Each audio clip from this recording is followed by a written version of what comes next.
नमस्कार दोस्तों, आज आपका फिर से स्वागत है हमारे इस नए एपिसोड में।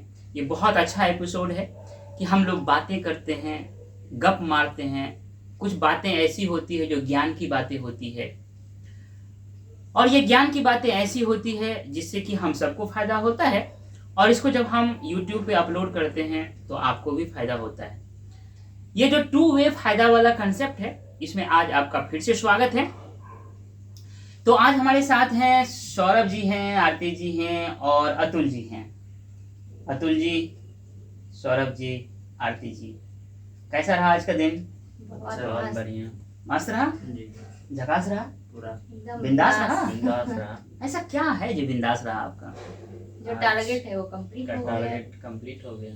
तो आज आप लोगों का जो आज का टारगेट था लाइब्रेरी में जा करके उस काम को करने का, वो आप लोगों का कंप्लीट हो गया, कंप्लीट हो गया। है ना? आप एक बार याद रखिएगा, जिस काम को आप कंप्लीट नहीं कीजिएगा वो काम आपको कंप्लीट कर देगा। ऐसा हम होने नहीं देंगे। ऐसा नहीं होने दीजिएगा, नहीं, कंप्लीट कर देंगे आप ही काम को। ठीक है, बहुत अच्छी बात है। चलिए, तो कुछ आपको कहना है? हाँ, यही कहना है कि जो आप बुक में, जो बुक का नाम है 21 lesson for the 21st century, इसमें क्या आप पढ़ा है? हाँ, देखिए, दिन भर में ये लोग अपना काम किए, हमने भी अपना काम किया, पर मेरी एक हॉबी है कि मैं किताब पढ़ता हूँ। इनका कहना है कि भाई साहब, हम तो अपने कोर्स का काम करते हैं, मेरे पास इतना समय नहीं होता कि हम कोई ऐसा बुक पढ़ें जो हमारे कोर्स से बियॉन्ड हो। आप तो पढ़ते हैं, दिन भर किताब इस तरह के पढ़ते रहते हैं, तो आपने जो कुछ भी सीखा होता है उसको हमारे साथ शेयर किए। तो इसमें इनका कहना है, देखिए, मैं जो कल 4C का कंसेप्ट बताया था, जो बुक मैं पढ़ रहा हूँ 21 lessons for the 21st century, जो कि इसके राइटर हैं युवाल नोह हैरारी। इन्होंने एक जगह पे बात किया था एजुकेशन का, उन्हीं में 4C का कंसेप्ट बताया था। उसी पैराग्राफ में आगे वो कहते हैं कि more broadly school should downplay technical skill and emphasise general purpose life skill. इसी बात को ध्यान में रखते हुए मैं आज अपने भाई बहन को ये बताने जा रहा हूं, या आपसे भी मैं शेयर कर रहा हूं, कि टेक्निकल स्किल क्या होता है और लाइफ स्किल क्या है, और ये राइटर लाइफ स्किल पे ज्यादा इम्फेसिस करने की बात क्यों करते हैं। इसी बात को लेकर के हम बहुत सारे रिसर्च किए। इस किताब के अलावा भी मैंने आज रिसर्च किया कि ये लाइफ स्किल क्या है, ये टेक्निकल जो स्किल है वो क्या है। लाइफ स्किल में तो ये ऑलरेडी 4C का कंसेप्ट दे चुके थे, जो मैं आपसे डिस्कस किया, लेकिन उसमें मैं आज अपनी तरफ से एक और C जोड़ने की कोशिश करूंगा। तो हम 5C की बात करेंगे आज लाइफ स्किल के तहत। सबसे पहले हम टेक्निकल जो स्किल होता है उसको देख लेते हैं। ये जो टेक्निकल स्किल है, वास्तव में किसी भी स्पेसिफिक खास काम को करने के लिए जो आपके पास एबिलिटीज होता है, या आपके अंदर जो कॉम्पिटेंसीज होता है। इससे पहले मैं आप लोगों को बता चुका हूं कि एबिलिटीज क्या होता है। जब मैं एबिलिटीज, कैपेबिलिटीज और कैपेसिटी, इन तीनों चीजों को बता रहा था, तब मैंने एबिलिटी को डिफाइन किया था। एक एग्जाम्पल लिया था स्मार्टफोन का। स्मार्टफोन में जो इनबिल्ट जो क्षमताएं होती है, उसके आधार पर जो वो काम करता है, वो उस स्मार्टफोन का एबिलिटी होता है। जब उस स्मार्टफोन में आप बहुत सारे ऐप डाउनलोड कर लेते हैं, मतलब प्लस हो जाता है ऐप उस स्मार्टफोन में, उसके बाद जो उनके फंक्शंस और बढ़ जाते हैं, उसको हम कैपेबिलिटी कहते हैं। और किसी भी स्मार्टफोन का जो मैक्सिमम काम करने का क्षमता होता है, उसी को हम कैपेसिटी बोलते हैं। तो एबिलिटी, कैपेबिलिटी एंड कैपेसिटी, ये क्लियर हो गया। तो कहता है किसी भी खास काम को करने का जो एबिलिटी होता है और जो कॉम्पिटेंसीज होता है, उसी को टेक्निकल स्किल बोलते हैं। कॉम्पिटेंसीज क्या होता है? जो कंपटीशन होता है, उस कंपटीशन में जीतने का या उसको अचीव करने का, उसमें आगे बढ़ने का जो आपके पास स्किल होते हैं, नॉलेज होते हैं, एक्सपीरियंस होते हैं, उसको कॉम्पिटेंसीज बोलते हैं। क्लियर ये बात? कहता है ये जो टेक्निकल स्किल्स है, इसको आप एक्वायर करते हो। कैसे एक्वायर करते हो? तो ये आप अपने ट्रेनिंग से एक्वायर करते हो, अपने नॉलेज से एक्वायर करते हो, और अपने एक्सपीरियंस से एक्वायर करते हो। जैसे आप लोग लैंग्वेज का स्किल सीखते हैं, जैसे आप दोनों जर्मन लैंग्वेज सीखते हैं, है ना? तो जर्मन लैंग्वेज सीखना वास्तव में एक टेक्निकल स्किल है। ये आप नॉलेज के द्वारा, जो यूनिवर्सिटी में पढ़ रहे हैं आप जर्मन लैंग्वेज, वहां पे आपको इसका नॉलेज दिया जा रहा है, अर्थात इस यूनिवर्सिटी में एजुकेशन के द्वारा आपको जर्मन का टेक्निकल स्किल सिखाया जा रहा है, ठीक है। उसी के साथ बहुत सारे ट्रेनिंग दे करके भी, जैसे चिप्स कैसे बनाना है, मोबाइल कैसे ठीक करना है, इसका जो ट्रेनिंग दिया जाता है, इसके द्वारा भी हम टेक्निकल स्किल को सीखते हैं। और एक्सपीरियंस के द्वारा होता है, जैसे एक फादर का कोई अपना वर्कशॉप है, उसमें जो बच्चा काम करता है तो पापा को देखते देखते देखते देखते सीख जाता है एक्सपीरियंस के द्वारा। इस तरह से टेक्निकल स्किल्स को एक्वायर किया जाता है। कहता है टेक्निकल स्किल में इन्वॉल्व होता है 3 चीज, टूल्स, टेक्नोलॉजी और टेक्निक। टूल्स, टेक्नोलॉजी और टेक्निक, ये तीनों चीज इन्वॉल्व होता है जब किसी स्पेसिफिक प्रॉब्लम को सॉल्व करते हैं टेक्निकल स्किल्स के द्वारा, तो उसमें ये 3 चीज का यूज होता है। टूल्स यूज होता है, टेक्निक यूज होता है और टेक्नोलॉजी यूज होता है। अब हम उदाहरण की बात करते हैं, जैसे हम इंफॉर्मेशन टेक्नोलॉजी की बात करते हैं, तो इसमें जो स्पेसिफिक चीज होता है, जहां टेक्निकल स्किल्स जिसको कहते हैं, जैसे लैंग्वेज प्रोग्रामिंग का काम करना, जैसे साइबर सिक्योरिटी का काम करना, जैसे नेटवर्क एडमिनिस्ट्रेशन का काम करना, ये सारे क्या है, ये टेक्निकल स्किल्स हैं। अगर हम हेल्थ केयर की बात करें तो जो मेडिकल इमेज का जो टेक्नोलॉजी होता है, जैसे एमआरआई हो गया, जैसे एक्सरे हो गया, अल्ट्रासाउंड हो गया, ये सारे जो चीज हैं ये टेक्निकल स्किल का काम हो गया। या सर्जिकल टेक्नोलॉजीज के जितने भी इंस्ट्रूमेंट्स आते हैं, ये सारे टेक्निकल स्किल्स हो गए। या जो खाना बनाने का बहुत सारे टेक्निक्स हैं, टेक्निकल स्किल हो गया। कंस्ट्रक्शंस का जो काम होता है, उसमें बहुत सारे काम होते हैं, वो सारे टेक्निकल स्किल्स हैं। डिजिटल मार्केटिंग में बहुत सारे स्पेसिफिक फंक्शंस होते हैं, ये सारे टेक्निकल स्किल्स का काम है। ग्राफिक डिजाइन, ये टेक्निकल स्किल का काम है, ये सारे टेक्निकल स्किल है। कहते हैं ये नोआल हेरारी कि ये सारे जो काम है आने वाले समय में या अभी भी आर्टिफिशियल जो इंटेलिजेंस है, जो मशीन है, जो रोबोट है, बड़े इफिशिएंटली इफेक्टिव वे में काम कर रहा है। जैसे 3D घर बनाने, 3D प्रिंटिंग से जो घर बनाया जा रहा है, ये तो बहुत सारे आप जगह देख रहे होंगे, यूट्यूब पे बहुत सारा ये वीडियो पड़ा हुआ है 3D प्रिंटिंग से कैसे। या कहीं पे कोई पोस्ट ऑफिस, भारत में पहली बार साउथ में कोई पोस्ट ऑफिस को 3D प्रिंटिंग से बिल्डिंग बनाया गया है। अब बताइए कितना बड़ा काम हो रहा है। या आप देख लीजिएगा रोबोट जो आर्टिफिशियल इंटेलिजेंस लगा हुआ था, वो टेबल टेनिस खेल रहा था तो आदमी को हरा दिया। चेस खेल रहे थे मशीन, तो वो आदमी को हरा दिया। मतलब ये जो टेक्निकल स्किल का फील्ड है, इसमें जो मशीन है वो ज्यादा डोमिनेंट हो रहा है। तो कहता है कि जो काम मशीन कर सकता है उसमें अगर आप काम कर रहे हैं तो वेस्टेज ऑफ ह्यूमन रिसोर्सेस है। तो कहता है ह्यूमन रिसोर्सेस को वो काम करना चाहिए जहां पर कि वो लाइफ स्किल की जरूरत हो। तो इसीलिए हमें अपने बच्चों को भविष्य में लाइफ स्किल के लिए ट्रेन करना चाहिए। अब सवाल उठता है लाइफ स्किल क्या है। लाइफ स्किल में नोआल हेरारी ने 4C का कंसेप्ट दिया। मैं एक अपने तरफ से एक दुस्साहस कर रहा हूं कि उसमें एक और C को ऐड करने का 5C बताऊंगा, जिसमें 4C में 4 तो पहले ही मैंने आपको डिस्कस कर लिया था, जिसमें एक जो C है वह है कम्युनिकेशन का, है ना। कम्युनिकेशन लाइफ स्किल क्या है, तो ये पहले ये बता देते हैं लाइफ स्किल क्या है। ये वास्तव में एबिलिटीज है और कॉम्पिटेंसीज, ये भी है किसी खास पर्टिकुलर इंडिविजुअल का होता है। ये उद्देश्य क्या होता है इसका कि इफेक्टिवली हैंडल करना है आपके जीवन में जो क्राइसिस और चैलेंजेस और प्रॉब्लम आता है, उसको अपने लाइफ स्किल के द्वारा आसानी से इफेक्टिवली उसको हैंडल करना। ये लाइफ स्किल का बहुत बड़ा पार्ट है, ठीक है। और हर व्यक्ति के लाइफ में चैलेंजेस, प्रॉब्लम और इश्यूज आते ही आते हैं। इफेक्टिवली उसको हैंडल करने के लिए हमें लाइफ स्किल आना चाहिए। क्लियर ये बात। उसके बाद कहता है कि बहुत जरूरी है, कहाँ कहाँ ये बहुत जरूरी है। कहता है जो हमारा पर्सनल डेवलपमेंट होता है उसमें लाइफ स्किल की जरूरत होता है। जो रिलेशनशिप हमको मेंटेन करना पड़ता है अपने आसपास के लोगों से, उसके लिए लाइफ स्किल बहुत जरूरी है। हमें अपने जीवन में जो सक्सेस को अचीव करना है उसके लिए भी लाइफ स्किल बहुत जरूरी है। और हर कुछ दिनों में जो टेक्नोलॉजी में चेंज हो रहे हैं, उस बदलते हुए परिस्थिति में अपने आप को अडेप्ट करने की जो क्षमता है, उसके लिए भी लाइफ स्किल बहुत जरूरी है। क्लियर।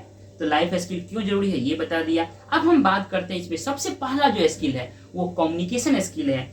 ये स्किल ऐसा है जो आपको ability to express oneself clearly, मतलब आप अपने आप को एक्सप्रेस कर पाते हो बहुत ही क्लियरली। अगर आपके मन में कोई विचार है, उस विचार को अच्छे शब्दों में फ्रेमिंग करके सामने वाले को सुना देना, बोल देना, एक्सप्रेस कर देना क्लियरिटी के साथ कि आप जो बोल रहे हो वह व्यक्ति वो समझ लिया, उसको कम्युनिकेशन बोलते हैं। आप बोल दिए, वो नहीं समझा तो कम्युनिकेशन नहीं हुआ। आप जो बोले हो ये आपकी जिम्मेदारी है कि वो समझ जाए। इसीलिए कहता है आप अपने ऑडियंस के अनुसार अपने शब्दों को चेंज करो। मन की बात वही होती है, लेकिन शब्दों को चेंज कर दो। गांव के किसी किसान से बात कर रहे हो तो किसान के शब्दों में अपनी बात को करो। किसी साइंटिस्ट से बात कर रहे हो तो साइंटिस्ट के शब्दों में अपनी बात को करो, तभी वो बात उसको समझ में आ जाएगी। ठीक है, तो कम्युनिकेशन इज वेरी इंपॉर्टेंट। उसका पहला है अपनी बात को अच्छी तरह से क्लियरली दूसरे को बता देना। And the second one is very important, listening actively. दो लिसनर होते हैं, दो तरह के, एक पेसिव लिसनर होते हैं, एक एक्टिव लिसनर होते हैं। पेसिव का मतलब होता है, मुझे उम्मीद है कि आप लोग पेसिव तो नहीं होंगे मेरी बात जो सुन रहे हैं, तो पेसिव वो होते हैं जो बस सुन रहे हैं, लगता है उनको कुछ चल रहा है, वो समझ नहीं रहे हैं। तो मैं भगवान का इतना शुक्रगुजार हूं, मैं भगवान को थैंक यू बोलता हूं कि आप लोग जो मेरी बातों को सुन रहे हैं, आप पेसिव लिसनर नहीं हैं, आप एक्टिव लिसनर हैं। इसीलिए आप भर भर के कमेंट करते हैं हमारे कमेंट बॉक्स में। ये दिखाता है कि आप हमारे एक्टिव श्रोता हैं, एक्टिव लिसनर है। एक्टिव लिसनर का मतलब होता है एक्टिव लिसनर का मतलब होता है जो लोग बोल रहे हैं उसको मैं बहुत ही अच्छी तरह से सुन रहा हूं, उसको प्रोसेस कर रही हूं और उसको अपने दिमाग में कहीं एक जगह उसको स्टोर कर रहा हूं या रही हूं। इसको बोलते हैं एक्टिव लिसनर। और जरूरत आए, कभी जरूरत पड़े तो उसको अच्छी तरह से अप्लाई भी कर दूं कहीं पे। इसे क्या हो गया, जो चीज आप पढ़ नहीं रहे हैं, किसी के मुंह से सुन करके उसको खुद आप अप्लाई कर देते हैं, तो पढ़ने के काम से आप बच जाते हैं। क्लियर हुआ? इसी को बोलते हैं। And understand non verbal cues. देखिए, ऐसा कहा गया है कि बहुत कुछ हम शब्दों से नहीं बोलते हैं, अपने बॉडी लैंग्वेज से बोलते हैं। तो बॉडी लैंग्वेज से जो बोला जाता है उनको सुन करके, देख करके, समझ करके जो आप सब चीज को ग्रास्प कर लेते हो, यह भी कम्युनिकेशन का पार्ट है। तो ये कम्युनिकेशन जो है, ये लाइफ स्किल है, इसमें हमें बहुत ही ज्यादा दक्ष होना जरूरी है। इस लाइफ स्किल के कम्युनिकेशन के बाद जो हम बात करेंगे वो है कोलैबोरेट। सी से दूसरा जो है कोलैबोरेट होता है। कोलैबोरेट का मतलब होता है आप एक साथ मिल करके काम कर रहे हो, लेकिन किसी एक गोल, एक पर्पस, एक ऑब्जेक्टिव को लेकर के जब आप काम कर रहे होते हो तो उसको बोलते हैं कोलैबोरेट करना। इस कोलैबोरेट के प्रोसेस में 4 चीज यूज होता है, आपका नॉलेज, आपका स्किल, आपका रिसोर्स, आपका एफर्ट। 4 चीज याद रखिएगा। आपके पास नॉलेज है, आपके पास रिसोर्स है, आपके पास स्किल है, लेकिन अगर आपका एफर्ट नहीं दिखेगा तो वो काम सक्सेसफुल नहीं होगा। तो ये knowledge, skill, resources and effort आपका जब किसी एक गोल के लिए कई लोगों का जब मिल जाता है, तब वह एक सक्सेसफुल टारगेट जो है कंप्लीट हो जाता है सक्सेसफुली। तो मतलब कोलैबोरेट करना बहुत जरूरी है। पर इस कोलैबोरेट, इन चारों चीजों को हर आदमी अच्छी तरह से एक गोल पे लगाए, एक ऑब्जेक्टिव, एक मिशन को लेकर के काम करे, उसके लिए बहुत जरूरी है कम्युनिकेशन आपस में बहुत अच्छी तरह से हो, उसके बाद कोऑपरेशन बहुत अच्छी तरह से हो और कोऑर्डिनेशन बहुत अच्छी तरह से हो। तो क्या हुआ, कम्युनिकेशन, कोऑपरेशन एंड कोऑर्डिनेशन ये जब होता है तब कोलैबोरेट करते हैं, और कोलैबोरेट में हम अपना knowledge, skill, resources and effort लगाते हैं। तो ये कोलैबोरेट करना जो है ये लाइफ स्किल का पार्ट है। 2 पॉइंट बता दिया। तीसरा पॉइंट होता है क्रिटिकल थिंकिंग। क्रिटिकल थिंकिंग क्या होता है, मैं कई बार बताया, आज फिर बताता हूं। क्रिटिकल थिंकिंग वास्तव में एक एनालिसिस है। कोई भी आपके सामने जो चैलेंजेज आए हुए हैं उसको टुकड़ों टुकड़ों में बांट देना, उस प्रॉब्लम को छोटे छोटे टुकड़ों में बांट देना, हर टुकड़ों का जो इंपॉर्टेंस है, जो इम्प्लीकेशंस है उनको समझना, फिर आपस में जो हर टुकड़ों के बीच में संबंध है उनको देखना, फिर अपना एक कंक्लूजन निकालना, और कंक्लूजन निकालने के बाद उस पर एक अपना जजमेंट देना, वो भी लॉजिक के आधार पे हो, रीजनिंग के आधार पे हो, आपके ऑब्जर्वेशंस के आधार पे हो। मतलब इन चीजों के बगैर आपके मन में जो आया वो जजमेंट दें, इसको हम क्रिटिकल थिंकिंग नहीं बोलते हैं। मतलब खंड खंड टुकड़ों में बांटना, हर टुकड़ों का बढ़िया से एनालाइज करना, उसको देखना, ऑब्जर्व करना, उसके इंपॉर्टेंस और इम्प्लीकेशंस को समझना, उसमें जो आपस में संबंध है उसको समझना, उसके बाद आप एक कंक्लूजन पे पहुंचते हो, कंक्लूजन के बाद अपना एक जजमेंट देते हो। वो जो जजमेंट होता है वो आपके ऑब्जर्वेशंस पे आधारित होता है, वो आपके लॉजिकल रीजनिंग पे आधारित होता है। इसको हम क्रिटिकल थिंकिंग बोलते हैं। अब एक और है, वो है क्रिएटिविटी। ये क्रिएटिविटी क्या होता है पता है आपको? नहीं पता? क्रिएटिविटी बहुत जरूरी है। क्रिएटिविटी होता है ability to generate new thing, novel thing. बहुत ही वैल्यूएबल आपका आइडिया होता है किसी भी सॉल्यूशन के लिए, है ना।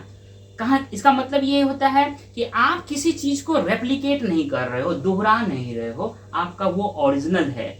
आपके ब्रेन के इमेजिनेशन जो कैपेसिटी है उसका प्रोडक्ट है, आपके आइडिया का प्रोडक्ट है। ठीक है, जो कन्वेंशनल थिंकिंग हो रहा था, जिस तरह से अभी तक सोचा जा रहा था, उससे हट करके आप एक नए आइडिया में, एक नए तरीके से जब सोच करके प्रॉब्लम का सॉल्यूशन निकालते हो तो उसको हम क्रिएटिव थिंकिंग कहते हैं। लेकिन ये आता कैसे है? इसके लिए 5 चीज का बात किया गया है। ब्रेन स्टॉर्मिंग करना, किसी भी चीज को लेकर के जब आपस में बैठ करके हम लोग गहन चिंतन और मंथन करते हैं, ब्रेन लगाते हैं, उसको भी ब्रेन स्टॉर्मिंग कहते हैं। या नहीं तो अकेले कागज कलम लेकर के आप उसको लिखते हो, बार बार उसको मिटाते हो, काटते हो, नए नए आइडिया लगाते हो उस पर, इसको भी ब्रेन स्टॉर्मिंग बोलते हैं। पहला पॉइंट। दूसरा है लेटरल थिंकिंग एक्सपीरियंस। एक बहुत बड़े साइकोलॉजिस्ट ने ये थ्योरी दिया है कि क्रिएटिविटी को कैसे बढ़ाना है, तो ये एक मैकेनिज्म उन्होंने थ्योरी डेवलप किया है। इसको कैसे किया जाता है 10-15 पॉइंट है, उस पर आज हम डिस्कस नहीं करेंगे। बस इतना जानिएगा कि क्रिएटिविटी को बढ़ाने के लिए ये लेटरल थिंकिंग एक्सरसाइज किया जाता है। उसके बाद है एक्सपोजर टू डाइवर्स इन्फ्लुएंसेस। याद रखिएगा, बहुत दुनिया में इन्फ्लुएंशियल पर्सन्स होते हैं, बहुत सारे इन्फ्लुएंशियल पर्सनैलिटीज होते हैं। अलग अलग तरह के इन्फ्लुएंशियल पर्सनैलिटी से जब हम मिलते हैं तो उनसे हमारा एक्सपोजर होता है, उनकी बातें हमें समझ में आती है, उनसे बहुत कुछ सीखते हैं, तो वहां से भी हम क्रिएटिव थिंकिंग, अपना दिमाग हमारा चलने लगता है। और आगे कहता है ओपन माइंडेड ने होना, मतलब आपका दिमाग चारों बगल क्या हो रहा है उसको ग्रास्प करने के लिए खुला हुआ है, आप उसको समझने के लिए हमेशा तैयार हो। आप अपना एक रास्ता चुन करके बाकी रास्ते के लिए दरवाजे बंद नहीं किए हो, आप ओपन माइंडेड हो। जब आप ओपन माइंडेड होते हो तब आप बहुत ही क्रिएटिव हो जाते हो। एंड द लास्ट वन है क्यूरियस एटीट्यूड। आपका एटीट्यूड ऐसा है जो बहुत ही जिज्ञासु वाला व्यक्ति है। क्या हुआ, कैसे हुआ, क्यों हुआ, कब हुआ, कब हुआ, ये जो क्यूरियोसिटी होता है ना, कैसे हुआ, यही क्यूरियोसिटी तो बड़े बड़े काम करवा दिए। ये बिजली, ये टेक्नोलॉजी, यूट्यूब, ये क्यूरियोसिटी का परिणाम। भारत चांद पे अब 1-2 दिन में चांद पे चला जाएगा, मंगल ग्रह पे जाने के बाद, ये सब क्यूरियोसिटी का है। जिसके पास क्रिएटिव थिंकिंग होता है वही क्यूरियस होता है, और जिसके पास क्यूरियस एटीट्यूड होता है वही क्रिएटिव थिंकिंग का व्यक्ति होता है। ये सारे चीज बताया। अब एक सी छूट गया है, वो है केयर। केयर का मतलब होता है पर्सनल केयर। ये है आपका लाइफ स्किल, पर्सनल केयर। याद रखिएगा, मैं आपको बताता हूं कि आप सिर्फ एक ह्यूमन नहीं है, उसमें कई डायमेंशन है। आप फिजिकली हैं, आप मेंटली हैं, आप इमोशनली हैं, आप इंटेलेक्ट स्पिरिचुअली हैं, आप इकोनॉमिकली भी हैं। ये पांचों वजूद है। इन पांचों में बैलेंस बनाना, इन पांचों का देखभाल करना, है ना। माइंड ठीक नहीं रहेगा तो क्रिएटिविटी तो होगा ही, क्रिटिकल थिंकिंग भी नहीं होगा। तो ये जो केयर वर्ड है ना, कि आपके पास ये 5 चीज रिसोर्सेस है, इस पांचों रिसोर्सेस को केयर करना, ये भी आपका लाइफ स्किल में आता है। इसको इग्नोर नहीं कीजिएगा, क्योंकि ये आधार है। अन्य जो 4 स्किल मैंने बताया है उसका आधार है खुद का केयर करना। खुद का मतलब ये 5 चीज में बैलेंस होना, फिजिकली बहुत ही फिट होना, मेंटली बहुत ही क्रिएटिव क्रिटिकल थिंकिंग का होना, मेंटली शार्प होना, मेंटली स्वस्थ होना। दूसरा मैं बोलता हूं इमोशनल होना, इमोशनली फिट होना। चौथा स्पिरिचुअली होना बहुत जरूरी है, बैलेंस बनाता है, कठिन से कठिन परिस्थितियों में धैर्यवान बनाता है spirituality. And the last one economically, ये सारी चीजों को बैलेंस बनाना। ये 5C का जो कंसेप्ट है ये वास्तव में लाइफ स्किल है। तो कहता है कि life skill is more important then technical skill यही बात हमने आज सीखा है, यही बात आप लोगों को बताने की कोशिश किया, और आप लोगों के द्वारा YouTube के सहारे से, इस टेक्नोलॉजी के सहारे से मैं आप सबको ये बात शेयर करने की कोशिश किया। जो चीज़ यहीं पर रह सकता था उनको आपको बताने का जो मैंने एक आप प्रयास किया, आपसे बताना नहीं मतलब आपसे शेयर करने का, आपसे जो साझेदारी करने का एक प्रयास किया, मुझे उम्मीद है कि ये आपको बहुत ही अच्छा लगा होगा। इसलिए आपसे मेरा एक हम्बल रिक्वेस्ट है कि हमारे इस चैनल को सब्सक्राइब करें, हमारे इस वीडियो को लाइक करें, अपना वैल्यूएबल कमेंट दें। थैंक यू डियर, मिलते हैं नेक्स्ट सेशन में। रात में हमेशा ये सेशन मेरा चलता रहेगा, देखते हैं आगे क्या होता है। Thank you again.